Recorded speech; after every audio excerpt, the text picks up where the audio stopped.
काय झालं? काय म्हणत होती काव्या? काव्या भयंकर संतापलेली दिसते. बहुतेक त्या मूर्ख पोरांनी माझं नाव घेतलं दिसतंय.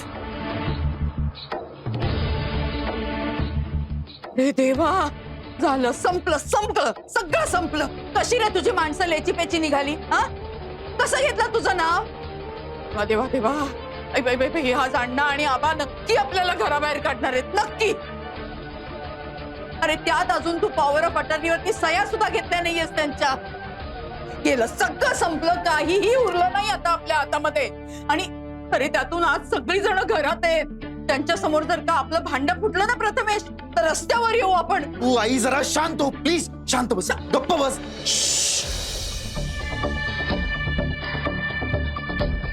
आई, मी काय म्हणते, वाट बघण्यात ना काहीच अर्थ नाही. प्रथमेश दादाही नाही आणि प्रतिमा काकूही नाही येणार ते बाहेर. त्यापेक्षा ना आपणच जाऊया वाड्यात. अहो, अगदी वाड्याच्या आत नाही, दारापर्यंत जाऊ. पण चला, उगाच वेळ जातो. चला. आधी ती काव्या काय म्हणते ना ते बघावं लागेल आणि बाहेरच्या बाहेर तिला फुटवावं लागेल. शांत बस, शांत बस. आणि एक गोष्ट लक्षात ठेव, हे आपण काहीही मान्य करायचं नाही. मी कशाला मान्य मी करीन? सांगतोय तुला, कोणीच मान्य करायचं नाही, कळलं? हे तू केलंय, मी केलंय, हे अजिबात सांगायचं नाही आपण. बस. चल बाहेर जाऊयात. चल. हो चल चल चल चल चल चल चल. हो.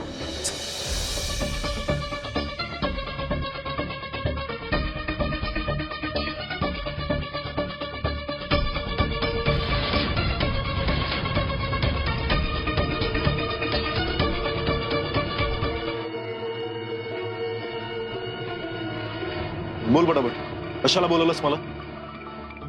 प्रथमेश असा का वागलास तू?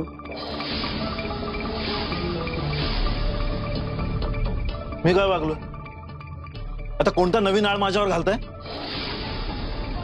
तू माझ्या प्रश्नाचं उत्तर दे की, का वागलास असा? काय का सोबत रे? काय सारखं का का का का चाललंय? हे बघ, आम्ही काय तुमच्या बसचं टायर पंक्चर केलेलं नाही, कळलं ना?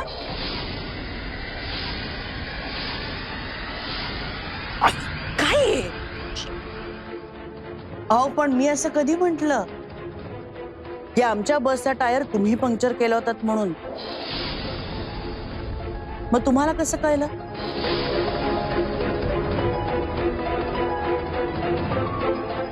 ते याला म्हणतात चोराच्या मनात चांदण. आता कसं पटकन मनातलं बाहेर आलं? तुम्ही इतक्या खालच्या थराला जाऊन वागाल ना, असं कधीच वाटलं नव्हतं.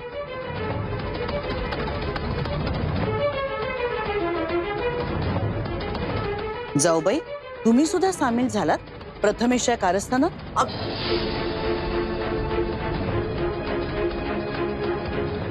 काकी, एक मिनिट. उगाच वाटेल ते आरोप करायचे नाहीत, आणि आईवर तर नाहीच नाही. नाही तर काय?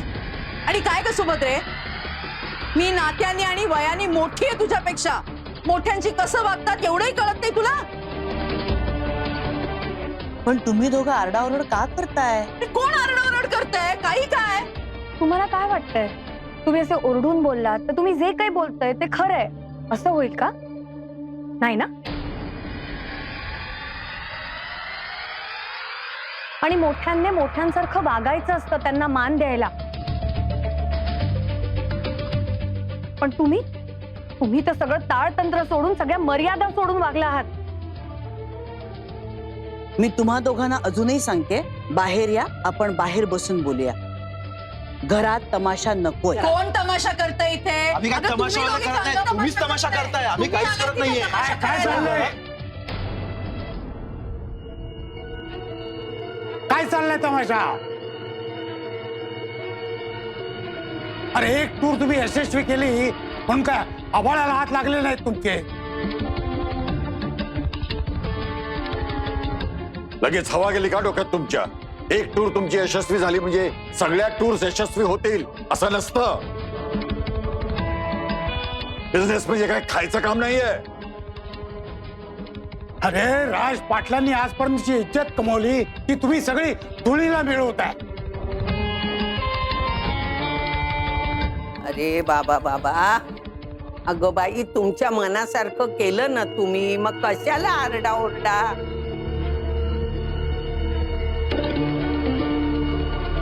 आईजी, आम्ही कोणीच आरडाओरडा करत नाही आहोत. आमची सहल यशस्वी झाली खरी, पण ती सहल यशस्वी होऊ नये ना, म्हणून आपल्याच घरातल्या माणसांनी कटकारस्थानं रचली होती. अरे काय अहो अण्णा आबा रितेश आणि कसलं खोटं बोलतायत हे दादा तर खोटं बोलतायत. आईजी ओ खोटे नाटे आळ घेताय तो या दोघी आमच्यावरती. अरे आईंनी तर तुम्हा दोघांचं नाव पण घेतलं नाही, मग तुम्हाला का बोलतंय? कारण तुम्हाला माहितीये की ते सगळे आरोप खरे आहेत.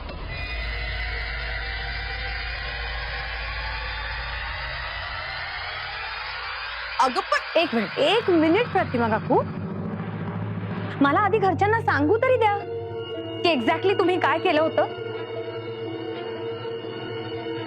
ह्यांनी आमच्या बसचं टायर पंक्चर केलं होतं.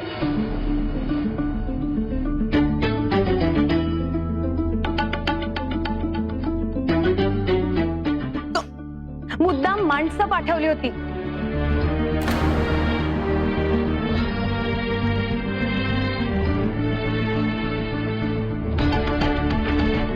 आणि एवढंच नाही तर एका बाईला सहलीला मुद्दाम पाठवलं, जिने आपले दागिने चोरी झाल्याचे खोटे आरोप केलेत आणि कांगावा केला.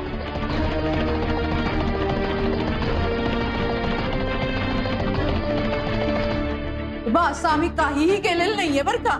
आणि एवढं करूनही यांचं समाधान झालं नाही, याने काहीच घडलं नाही म्हणून यांनी गुंड पाठवले. अगं काय बोलतेस तू?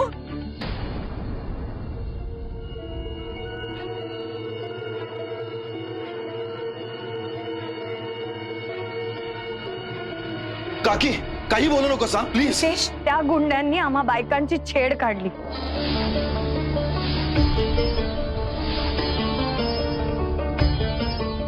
रितेश एकाने तर माझ्या पदराला हात घातला.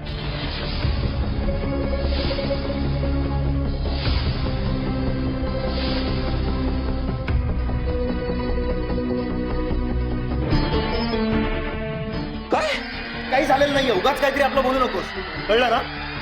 तू काही काय ऐकतोय मी? तू इतक्या खालच्या पातळीला जाशील असा कधीच विचार केला नव्हता मी. ते काव्या माझी बायको आहे.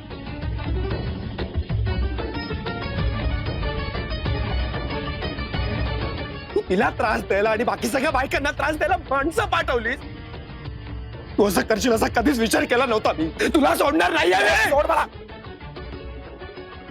तुला सोडणार नाही मी. तुला सोडणार नाहीये. सोड. सोड. सोड.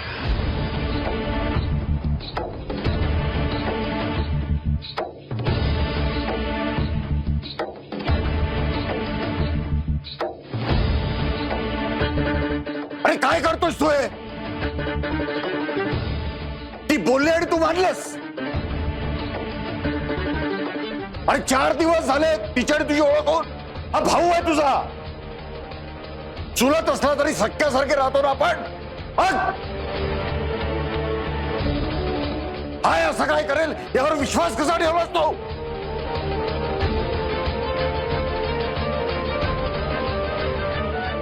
मूर्ख शहानिशा झालाय का या सगळ्या गोष्टींचा?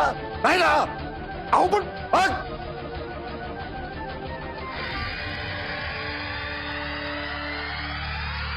अरे रिते हिच्या बोलण्यावर विश्वास ठेवतो आणि मला तू वाईट समजतोस, नीच समजतोस मला. मी मान्य केलं की मी थोडासा रागीट आहे, उद्धट आहे, थोडासा चिडका आहे.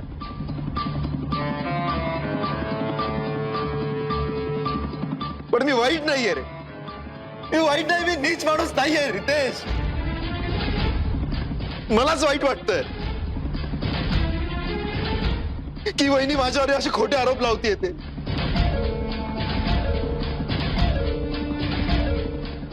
पण मी वाईट नाहीये रे. मी बघ ना, मी आईजींची शपथ घेऊन सांगतो मी खरंच असं काही केलेलं नाहीये. मी असं करत मी प्रणालीची पण शपथ घेऊन सांगतो.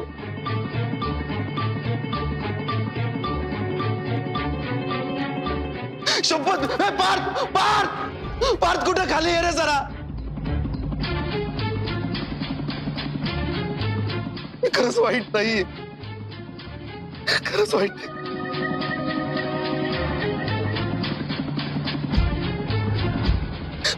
तुम्हाला सांग ना, मी आईजीची, प्रणालीची आणि पारची खोटी शपथ घेईन का? मी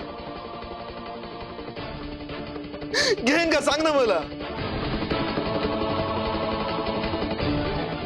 खरंच मी असं केलेलं नाहीये, मी वाईट नाही. बरोबर आहे त्याचं. त्याच्यावर माझा पूर्ण विश्वास आहे. प्रथमेश असं काही करणार नाहीये. आणि मुळात प्रथमेशने हे केलंय त्याचा काय पुरावा आहे तुमच्याजवळ?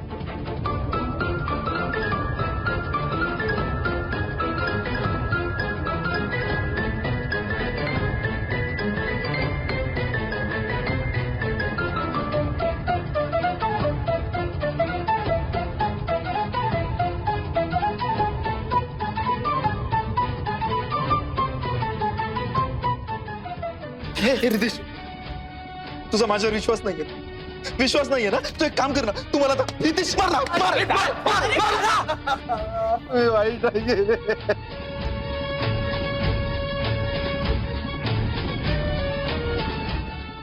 रमेश, अरे हे बाळा नको रे रडू, नको रडू.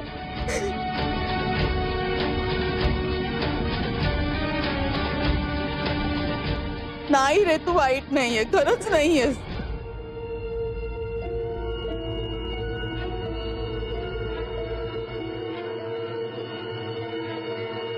रितेश,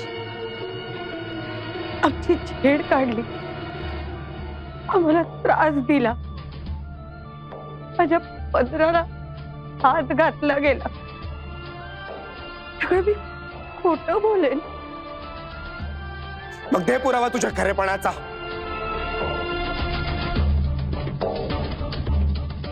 सगळं सगळं मेस करून टाकलंय तुम्ही दोघांनी. नाही, काय प्रूफ करायचं होतं तुम्हाला? स्वतःचा मोठेपणा सिद्ध करण्याकरता तुम्ही हे टूर प्रकरण केलं. आणि काय काय प्रूफ काय करायचंय तुम्हाला की तुम्ही आमच्यापेक्षा पण चांगला बिझनेस करता? हे प्रूफ करण्यासाठी तुम्ही करताय हे सगळं. आणि त्याकरता तुम्ही काय केलं? आपल्याच माणसांबरोबर स्पर्धा केली. वा, काय चाललंय काय तुमचं?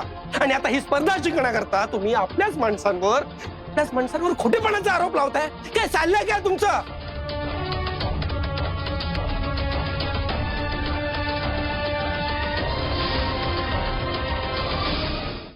तुला कळते तू काय बोलतोयस ते? भान आहे का तुला? नव्हतो आतापर्यंत मी भानावर, पण तुमचे उद्योग बघून ना चांगलंच भानावर आलोय मी.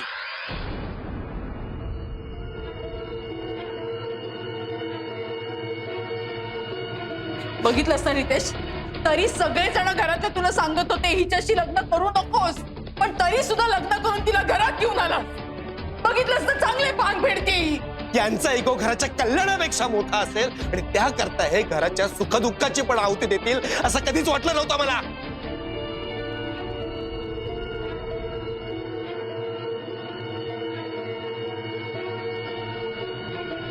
या सगळ्या गोष्टींचा स्वतःच्या मनाप्रमाणे वाकडा अर्थ काढलास ना तू? अरे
घे बाळा.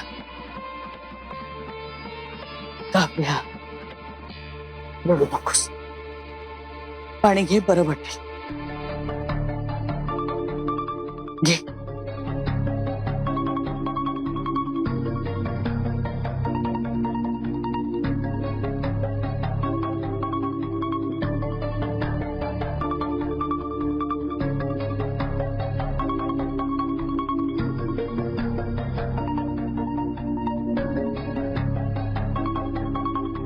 कमाल वाटते मला घरच्यांची.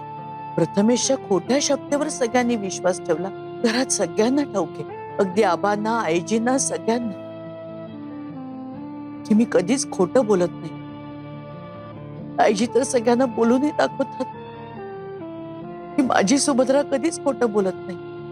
आणि मग आज पण एवढं सगळं माहित असून आज माझ्यावर असा अविश्वास. आपलं कौतुक तर सोडच, पण आपल्यावर जे काही झालं, जे अडथळे निर्माण केले गेले, त्याबद्दल आपण प्रामाणिकपणे सगळ्यांना सांगत होतो.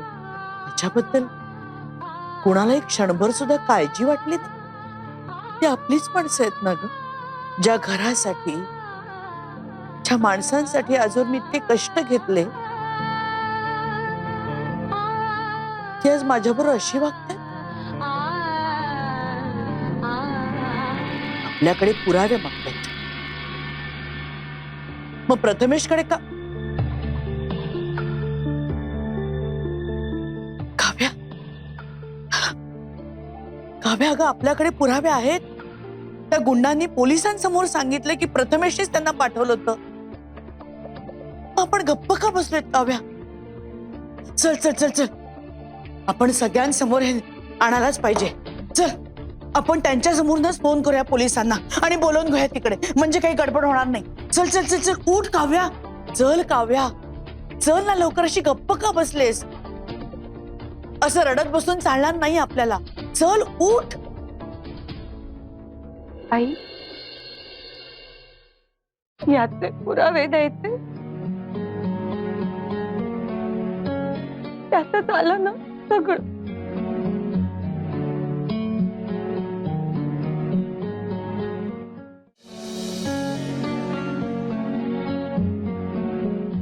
माझ्या पत्राला हात घातला, मी सिद्ध करायचं.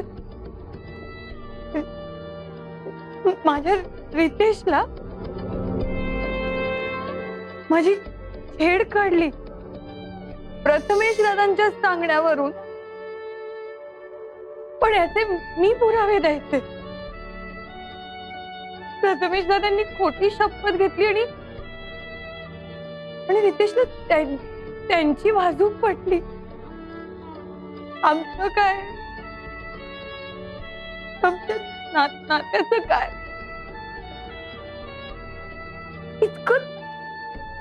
इतकं तकलादू आहे का आमचं नातं?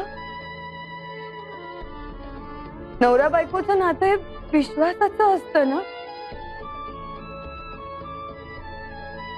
त्यांनी दुपारी काळजीने फोन केला ना, बरं वाटलं ना मला. आई, आपण हे सगळं आपला संसार मोडण्यासाठी नाही तर जोडण्यासाठी करतो होत ना. हो ना. त्या संसारातल्या नात्यांचा आदर वाढावा, विश्वास वाढावा, सन्मान वाढावा, प्रेम वाढावं म्हणून करतोय ना.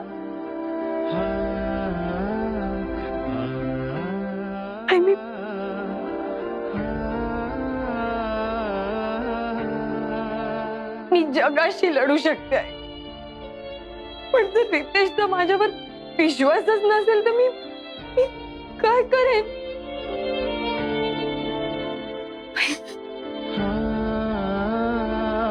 आई, या सगळ्यातून रितेशचं एक भलतंच रूप समोर येणार असेल ना,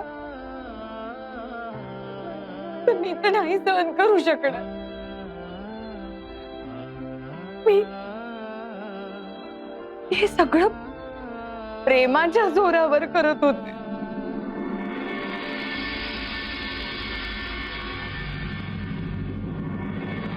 पण आता असं वाटतंय की रितेशच्या मनात माझ्याबद्दल ना प्रेम आहे, ना विश्वास, ना सन्मान, ना ओढ आहे.